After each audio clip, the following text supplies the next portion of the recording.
Today on Aging Untold, when caregiving has you feeling the weight of the world. There's a lot of different things going on, especially they're really suppressing it emotionally. And what their mind suppresses, their body expresses. We'll reveal the often missed signs of burnout and where to find the help you need. And ensuring no one dies alone. I imagine it's very difficult to be there when someone takes their final breath. It's easier than what you think. How one man's death inspired a movement.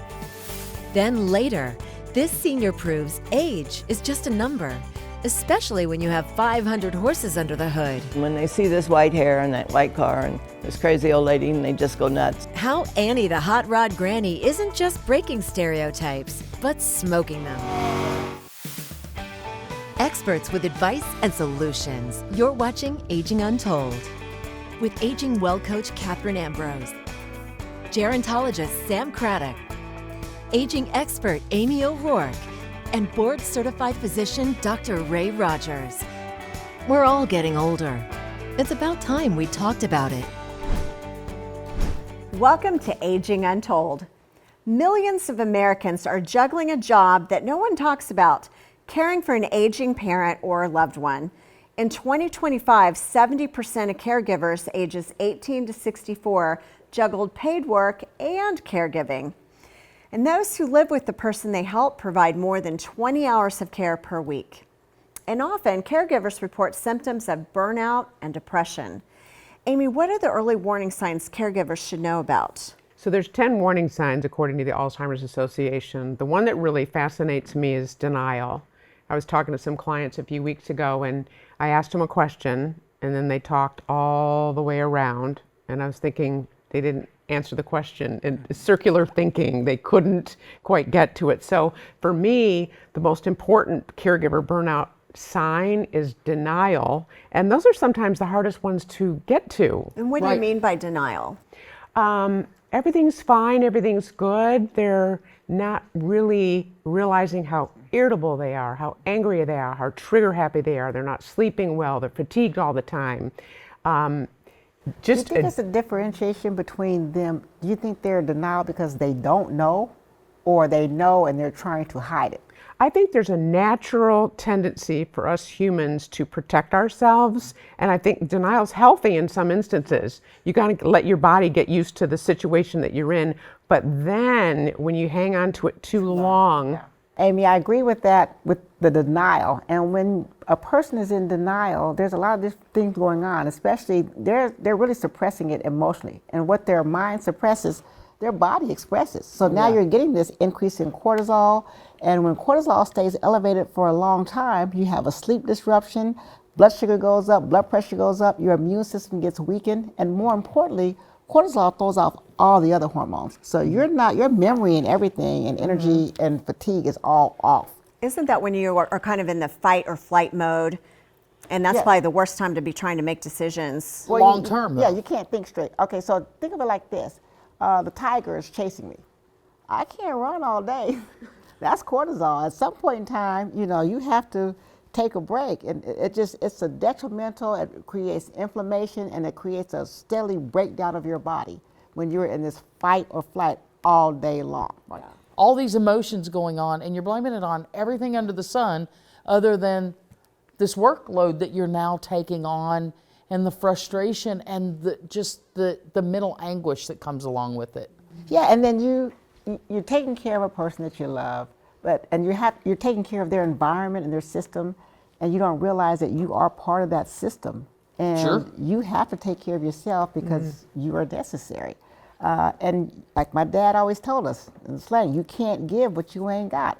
So they're just giving and giving and giving and giving until they have nothing else to give, and they still try to keep giving. And it's up to us to recognize, and other people around them to recognize, say, hey, you need help, if they can't even recognize it. Right, and you have to reach out for that help. You can call your Department of Aging and Adult Services. There are respite programs that'll help bring and pay for caregiving to come in. You can go to a support group, even if you can't physically get away, and I understand that there's a lot of support systems online now. I know I have one. You've got, hospice provides support. But for me, I tell people, caregivers all the time, There's 2 things that I can tell you to do. 90 seconds. Breathe. Breathe. And then when you're really overwhelmed, go get in your car, put your windows up, and scream till your heart can't scream any longer. That 90 seconds sends out all kinds of endorphins, and just that release can actually be a reset. It can, and I love to tell people, before you decide you're going to get to take care of your older person, pick somebody in your world and tell them, listen, I'm taking on a really big responsibility. Will you tell me when I'm losing it? Will you be the one? And I'll listen to you because I'm going to remember asking you this. You be the one, because I might not recognize it. Well, and I'm afraid too that they could miss it because it's not dramatic and it's just kind of the absence of joy. And so we've really got to remember that taking care of a loved one means taking care of ourselves, so that we are going to be there for them. And, you know, people are pulled in so many different directions, and we know that this is really, really hard. We're a performance society. We are a performance society, and so you've got to kind of lay down some of your expectations. And I get it, when you're taking care of your mom or your dad, when you're taking care of that person you've always wanted to impress, you come in with a kind of a different level of stress. And so you gotta set things up. Batch your meds out weekly or monthly. Don't just try and figure out the pills every day. Meals, it doesn't have to be a gourmet meal. I learned this in business, and that is the victim sign when I'm being a victim. And sometimes people can be that way, like, I'm a martyr, and you know, I'm doing a good job here, but it's all on me, woe is me, and then blaming other people, which is not being empowered. And so sometimes it might not be other family members or the people that you think should help you, but still you've got to find some leverage. You have to realize that support is a strategy. And we say all the time that aging is a team sport, and caregivers deserve to have a team too. This is Aging Untold, and we'll be coming right back. They give their time so no one has to face their final moments alone. We introduce you to the incredible volunteers who offer comfort and companionship when it matters most. But first, a wagging tail or a gentle purr might be more than just cute. That companionship is powerful medicine. Why a pet could be good for your health. Find more Aging Untold content on your favorite social platform. You can follow Aging Untold on Facebook, Instagram, and TikTok now.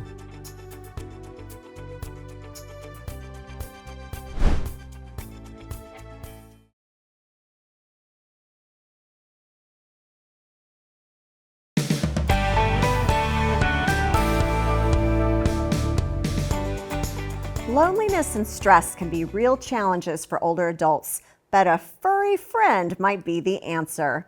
Research shows pets lower blood pressure, boost mood, and provide routine and purpose. Sam, how can a pet contribute to emotional and physical well-being at any age? Well, my mom was terminal, and my brother decided he was going to get her a rescue dog, and I was furious. I was like, so upset that we were going to have this other animal that had to be dealt with when she passed. And thank God it's the dog that I never wanted but can't live without now. I have her. But I said this to my mom, and she looked at me and she said, look, you're here 1 week a month. This dog's 365, 724. This is a companion that I have all the time. And so I watched her with this companionship and this purpose. It gave her purpose. It gave her something to do. It kept her up and moving to feed. So there's so many benefits that come, you know, just the getting to love something, but the feeling the value and the companionship. It's been studied. The University of Michigan did a study and said owning a pet equals positive mental health. I think in practical terms, like, get a dog that you can manage, small, doesn't shed, like isn't a puppy that's running around that you're going to trip over. Think of it, and maybe an older dog, you know, a dog that needs a home that's kind of already been through the housebreaking thing. So think in practical terms before you decide to adopt a dog, or you're the family member helping them get a dog. And I think the other thing with pets is it's this unconditional love. Right. You know, so I can see what your mom was saying. And then it makes them have engagement. They're engaging and routine. Right. Because the dog's got to eat, right? So you got to Right. get up. So it You creates get- some movement creates for you. movement. You got to get up and walk it and things like Yeah. that. So I think it's a lot of moving parts, but they're positive. Yeah, and that companionship is powerful medicine. Now, I really don't have an issue with people having a puppy because there's not much more joy than a puppy or a kitten, as long as, like you said, it's a good breed. And even within a litter, there's different energy levels. So pick one that isn't, you're not picking out by color, but maybe you're picking out by temperament, mood, energy. But you do have to be careful not to trip it over an active puppy Right. too. And What they've I- got to do the housebreaking. Yeah, you got to realize that you want to choose a pet that you can take care of on your worst day, not your best day. So if you can't manage the extra work that a puppy comes along with for the housebreaking, don't get a puppy. And we're talking kind of specifically about dogs, but let's not forget that our little furry cats are actually some of the easier pets to have. That's true. Because you're not taking them out, you're not taking them for walks. They're independent, they kind of take care of themselves, they bathe themselves. But if you're a little needy like me, you want the puppy or the dog kind of giving you something, you get a cat that's a little aloof, that's not going to work. What I noticed when I walk my dogs, I meet so many people. Oh, hi, how are you? How's your dog? I get this interaction. I watch the mothers with little babies doing the strollers. People don't do that with a baby, but they do with dogs. So if you're like, I want to meet some people in my neighborhood, or I want to meet some people in the dog park, it's a great way to do it. Have some conversation. And what about with people with advanced dementia and all that? Maybe they can have the robotic pets, you know. There Because are. It's the touch, the sense, that It's, sense of it's the sense of touching. connection to something. So you got to remember that pets are just purpose with fur on them. They really are. I know. And Speaking from all of us who have puppies, I love my animals, but you know, companionship should reduce stress, not add to it. Right. So don't pick a breed of a dog that's not going to be able to be passed on, and please make a plan for them. If you're going to go into the hospital, somebody that's going to be there to take care of them. You've got to have a plan for your pets too. Yeah, but a pet's going to help you with empathy, tenderness, emotional connection, and that'll help break the cycle of depression, isolation, and grief. After the break, death is a reality we must all face one day. I think in my own world, I can't picture somebody going through that by themselves. I just can't. Discover the powerful movement making sure no one takes their last breath without a companion. You can watch Aging Untold anytime online. Go to aginguntold.com or subscribe to the Aging Untold YouTube channel for more.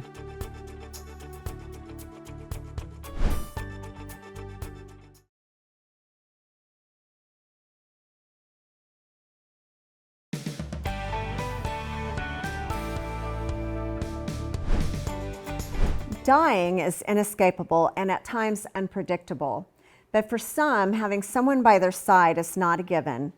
We introduce you to a group of volunteers who make the selfless choice to ensure fewer people are alone when they take their final breath. Kristen Crowley explains the meaning behind the movement called No One Dies Alone. When you work in a hospital, patient care is at the center of everything. And I do some bed rolls. Yeah. Tammy Scooble spends her days on a cardiac unit, organizing equipment, prepping rooms, hoping the next person who lies in this bed eventually gets better and goes home. But some patients will never leave the hospital. How many people have you been in the room with when they died? 3. She is a NODA volunteer. It stands for No One Dies Alone. We connect through stories. Chaplain Becky Johnson runs the program at the University of Kansas Health System. We train employees to become volunteers to sit with patients that have no family or friends when they're nearing the end of their life. NODA volunteers ensure no one dies alone, but they wouldn't exist today if it weren't for one man who did. The man asked if I would sit with him, and he could barely speak. So what I said to him was, I'll come back as soon as I've checked on my other patients. And by the time I got back to his room, I walked in there and his arm was outstretched from the bed. And he had already died. And I get choked up every time I think about it. Sandra Clark was a nurse at the time in Eugene, Oregon. She couldn't stay with him because of rounds. After he died, she came up with an idea to fill the gaps for hospital staff with volunteers, and No One Dies Alone was born. Gosh, we had vigils going, Sandra, what, every other week, every third week? Her colleagues Marty Blodgett and Ann Orden were there from the start in 2001, not just sitting vigil with the dying, but spreading word of the program. Ann says by the time she left as program coordinator, the number was above 500 programs in the United States that were either No One Dies Alone or based on No One Dies Alone. Today, it is still growing, reaching hospitals outside the U.S. in Singapore, the U.K., New Zealand, and beyond. Do you know their backstory in sense of why they're alone? I don't. Usually our volunteers don't. I do sometimes. We teach that that's not important for them to care for a patient at this time. It doesn't matter why they're alone. No, so I often teach, let's not judge why someone is by themselves. A life lesson in humanity, even in death. Well, that's a heartbreaking story, the man's hand outstretched like that. And I just was thinking that his legacy has gone on through her and all these amazing people. So sad that he died alone and he didn't want to, but now he's created all of this for other people. I'm actually a certified NOTA trainer. So I took that on years ago because it was so important for me owning a home care agency and working in communities that we didn't allow. I think for me, COVID changed that. Because there was just so much that went on. Mm-hmm. But I know I personally have been with over 100 people when they've passed and gone through their final sunset. And I count it as an honor, but like her, I can't imagine not being able to be there. Sure. And just like she said, I like the fact that they're not being judged. You don't really care why they're by themselves. I just love the empathy that they show. Mm-hmm. It's just very touching. Right. It's very touching to be able to witness other people giving of themselves. Right, and their background's not important. Right. Being there with them is the thing that's important. And I'm always amazed by people who are touched by something and then pull up something like a mission so that this spreads throughout the world. I love that human spirit. It's just refreshing to see it again and again and again. Right. It reminds me at my church, they always say, never do life alone. Right. So never do life alone and never let somebody be alone. It proves that dignity doesn't expire. Dignity doesn't end. We are human always from first breath to last breath, and we deserve to be treated with empathy, dignity, and respect. Up next, see how a cross-country adventure in a classic Cadillac led a former children's book author to become a burnout champion. Find more Aging Untold content on your favorite social platform. You can follow Aging Untold on Facebook, Instagram, and TikTok now.